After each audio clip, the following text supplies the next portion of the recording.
खडसे विरुद्ध खडसे ही लढाई होणार नाही.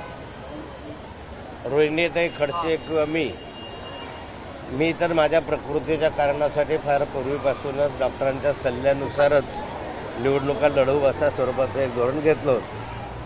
मला डॉक्टरांनी अजून या संदर्भातली परवानगी दिलेली नाही.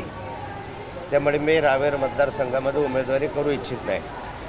रोहिणीताई या ठिकाणी उमेदवार म्हणून त्यांनी कधीही विचार केला नव्हता.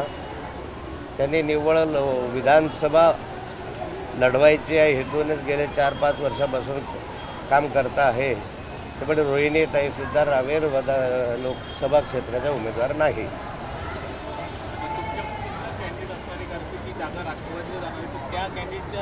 रावेरची जागा ही राष्ट्रवादीला आहे आणि राष्ट्रवादीकडून 7-8 उमेदवार इच्छुक आहेत. त्या उमेदवारांचा आज माननीय शरद पवार साहेबांसोबत बैठकी झाली. प्रत्येकाला त्या संदर्भातली माहिती घेण्यात आली आणि या 7-8 उमेदवारांपैकी काही उमेदवारांची छाननी करण्यात आली. त्या छाननीपैकी आता काही जे उमेदवार आहे त्यामधून प्रत्यक्ष उमेदवाराची निवड बहुतांशी उद्या होईल असं मला वाटतं. हिंदी में रोहिणीताई जो है रावेर लोकसभा चुनाव लड़ सकती है, ऐसी चर्चाएं चल रही है, इसमें कितनी सच्चाई आप भी लड़? रावेर लोकसभा क्षेत्र से मैं तो चुनाव लड़ना नहीं चाहता क्योंकि मेरी तबीयत ठीक नहीं है. डॉक्टर ने मुझे मना भी कर दिया, इसलिए मैं नहीं लड़ूंगा. दूसरी बात, रोहिणीताई भी लोकसभा क्षेत्र के लिए लोकसभा के लिए इच्छुक नहीं है. उन्होंने पहले से जो तैयारी की है, घोषणा की है और मुक्ताई नगर विधानसभा क्षेत्र का चुनाव लड़ने के लिए की है और इसलिए उसको भी कोई लोकसभा के लिए इंटरेस्ट नहीं है और इसलिए रोहिणीताई भी लोकसभा क्षेत्र रावेर से चुनाव नहीं लड़ेगी. दूसरा ये रहा कि हमारे यहाँ लोकसभा चुनाव क्षेत्र ये राष्ट्रवादी के हिस्से में आया है और राष्ट्रवादी के और भी 6-7 उम्मीदवारों ने अपनी मांग की है. वो उम्मीदवारों की आज मुलाकातें भी हुई. पवार साहब और जयंतराव पाटिल उसमें उपस्थित थे. पार्टी के आला नेता भी उसमें उपस्थित थे. अभी ये 6-7 लोगों में से कुछ 3-4 लोगों 2-3 लोगों की स्क्रीनिंग करके मुझे अपेक्षा है कि कल पार्टी इसके बारे में उचित निर्णय लेगी. चुनाव आयोग की प्रेस कॉन्फ्रेंस होने वाली है और 3 बजे से आचार संहिता और इलेक्शन का शेड्यूल डिक्लेयर हो जाएगा. महाराष्ट्र की बात करें तो आप सीनियर नेता है, कैसे देखते हैं महाविकास आघाड़ी बनेगी और एनसीपी को किस तरह से देखते हैं, किस तरह से परफॉर्मेंस रहेगा 48 सीटों पर? देखो, महाराष्ट्र में महाविकास आघाड़ी की ओर से 48 के 48 सीटें का बंटवारा करीब करीब हो चुका है. एक 4-6 जगहों के बारे में आज या कल में इसमें फाइनल निर्णय हो जाएगा ऐसी अपेक्षा है और ये सारी सीट पर हमारे उम्मीदवार खड़े रहेंगे. और महाराष्ट्र की आज की स्थिति अगर देखी जाए तो महाराष्ट्र में की जनता महाराष्ट्र सरकार के ऊपर और केंद्र सरकार के ऊपर भी बहुत बड़ी नाराज़गी से देख रही है, नाराज़ है और ये नाराज़गी का फ़ायदा हम लोगों को लोकसभा के चुनाव में होगा.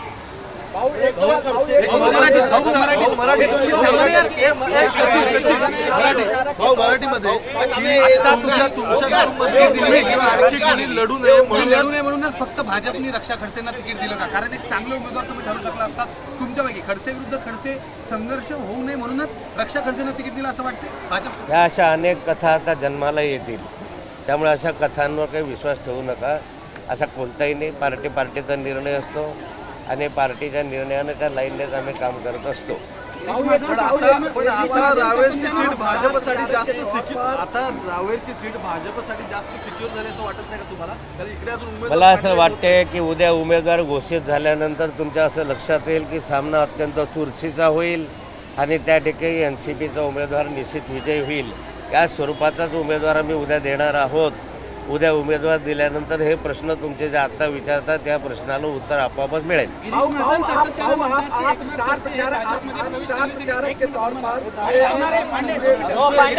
वारंवार बोलतात की एकनाथ खडसे हे पुन्हा एकदा भाजपच्या वाटेवर आहेत आणि म्हणूनच हे सगळ्या गोष्टी होत आहेत. वारंवार त्यांनी बोललेत. काल परवा देखील त्यांनी आपल्या प्रतिक्रियेत त्यांनी तसं सांगितलं. गिरीश महाजन. मी त्यांच्या प्रश्नाला उत्तर देऊ इच्छित नाही. भाऊ आप स्टार प्रचारक के तौर पर पूरे महाराष्ट्र भर में दौरा करेंगे। रावेर की सीट पर भी अपने जो प्रत्याशी के लिए किस तरीके से जी जान लगाएंगे ताकि आपका प्रत्याशी चुनकर आए? अगर मेरी सारी योजनाएं अगर आपको बता दूं तो अपोजिशन को पता चल जाएगा कि मैं क्या करने वाला हूँ। लेकिन आप प्रचार करेंगे, चुनाव डिक्लेयर होने वाले हैं और बीजेपी कह रही है कि इस बार महाराष्ट्र में 45+ सीटें जीतेंगी, क्योंकि नरेंद्र मोदी ने बहुत काम किया है 10 साल में। राम मंदिर बनाया, 370 हटाया, सीए जो है लागू किया, ऐसे कई सारे उनके उदाहरण हैं। उनका कहना है कि इस बार नरेंद्र मोदी का चेहरा और विकास के चेहरे पर जीत जाएंगे। देखिए, किसने कितना काम किया ये तो मुझे मालूम नहीं है, पर इतना ज़रूर है कि महाराष्ट्र की जनता में बहुत बड़ा असंतोष है। हिंदुस्तान का मुझे पता नहीं है, यहाँ कपास को भाव नहीं है, सोयाबीन को भाव नहीं है, किसान नाराज है, किसान आत्महत्या कर रहा है, महंगाई दिन ब दिन बढ़ रही है, असुरक्षा का वातावरण महाराष्ट्र में है। और ये सारा वातावरण देख के महाराष्ट्र सरकार के बारे में जो आज असंतोष है, वो असंतोष, और केंद्र सरकार के बारे में जो महंगाई वगैरह बढ़ी है, गैस के निर्यात के लिए परमिशन नहीं है, कपास के निर्यात के लिए परमिशन नहीं है, ये सारे मुद्दों को मुद्देनजर रखते हैं। ऐसा मुझे लगता है कि आज वातावरण केंद्र और राज्य सरकार के विरोध में है, उसका फायदा अपोजिशन को जरूर होगा। दादा, एक शेवटचा मराठीत प्रश्न, उद्या निवडणूक जाहीर होते, आकडे जे समोर येतात, अनेक सर्वे येतात, वेगवेगळे आकडे जे समोर येतात ते सर्वाधिक जागा या महायुतीला, अगदी 38-40पेक्षा जास्त जागा महायुतीला दाखवतात. काय तुमचे अंदाज उद्या निवडणूक अगदी शेवटच्या टप्प्यात? तुम्ही कोणत्या सर्वेचा विचार करता? सर्वे वेगवेगळे आलेले आहे. एका सर्वेमध्ये महाविकास आघाडीला जास्तीच्या जागा दाखवलेल्या आहे, एका सर्वेमध्ये महाविकास आघाडीला कमी जागा दाखवलेल्या आहे. त्यामुळे सर्वेचा विचार करता जे अंतिम टप्प्यामधले सर्वे असतात त्या सर्वेमध्ये काहीतरी तथ्य असतं. अजून निवडणुका घोषित होतील, फॉर्म भरले जातील, उमेदवार घोषित होतील, त्यानंतर मग त्यातला काही अंदाज व्यक्त करताना काही प्रमाणात अंदाज येत. आता भाऊ, आमदार अपात्र प्रकरणी राष्ट्रवादीतल्या विधान परिषदेच्या आमदार अपात्र प्रकरणी सुनावणी सुरू आहे. उपसभापती नीलम गोरे यांच्या अध्यक्षतेखाली 6 आठवड्यांची संपूर्ण मुदत दिलेली आहे, परंतु दोन्ही गटाकडनं एकमेकांच्या विरोधात याचिका टाकण्यात आलेल्या आहेत. आणि आता निवडणूक आयोगाने खरं तर शरदचंद्र पवार पक्ष जो आहे तो अजित पवारांना दिलेला आहे. त्यामुळे विधानसभा अध्यक्षांनी ज्या पद्धतीने निकाल दिला त्याच पद्धतीने उपसभापती देखील निकाल देऊ शकतात अशी शंका आहे. असा आहे, माझा अपात्रतेचा निर्णय हा विधान परिषदेच्या माननीय उपाध्यक्षांकडे आज सुरू आहे आणि हे प्रकरण माझ्या दृष्टिकोनातलं न्यायप्रविष्ट आहे. त्यामुळे त्याच्यावर कॉमेंट्स करणं उचित होणार नाही.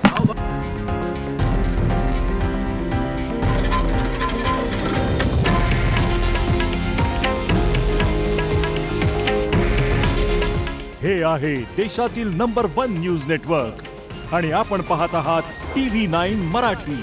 काळजी तुमची, हित महाराष्ट्राचं.